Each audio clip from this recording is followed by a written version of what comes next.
How's it going, everybody? This is Dave, Pack Leader Dogs, back again for another quick tip video with our newsletter.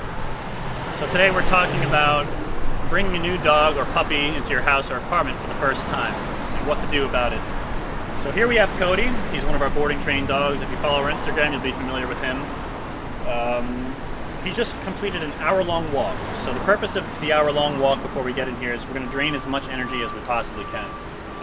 Within reason, use your judgment with the new dog or puppy that you have and do the right amount of exercise so they're tired, exhausted, but they're not, completely wiped out. So I'm going to open the door here. Come on, Cody. So one thing you can do to really help yourself is put yourself between your dog and the threshold of the door where they want to go through. So what we're waiting for here is just kind of like a calm, attentive position. It's pretty good. He's a little concerned about the street and the noise of the cars and stuff. That's okay. Good job, buddy. So I'm going to take a step into the apartment and invite him in after me. Come on, Cody. Good other boy. So we'll go up to the apartment door and I'll meet you upstairs. So now we've arrived at the apartment. We're going to do the same exact thing as we did last time. Let's sit the dog down. And as long as it takes for you to achieve calmness, you want to do that. If you have to wait a few minutes, that's completely fine. We'll open the door. Give him a moment here to take in the light, the smells, everything else that might be going inside the apartment. All right, Cody, come on in. Okay, so now that we're inside the apartment, I'm going to take a moment here. Again, just letting him take it all in, absorb the new space, but doing it with calmness. That's the key thing we're talking about here.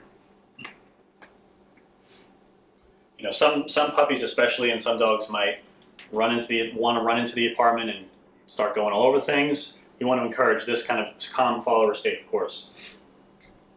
So once he's been here for a minute, and he seems like he feels pretty comfortable, I will lead him into the room, into the space.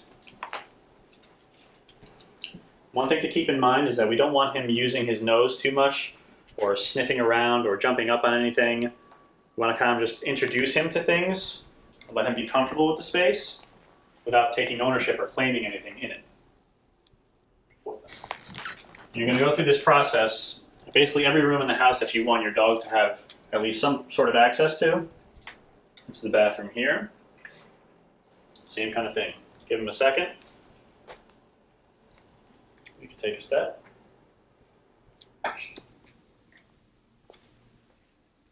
Good boy. Good, come on.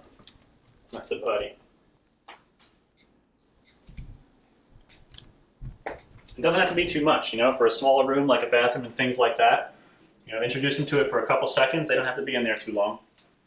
At the end of your little house tour, we recommend having a place designated for your dog to kind of be. It can be a pen for a puppy or like a bed for your dog to sleep on kind of thing, or a crate. In this case, we have this little bed set up here. So I'm going to lead Cody to the bed here. Good job, buddy. Yeah, that's a good boy. So once they're in their spot that's kind of designated for them, if they want to use their nose and sniff around, let them do that, because this is a spot that's going to be designated for them, and so that it helps them kind of understand that this place is designed for me or dedicated to me.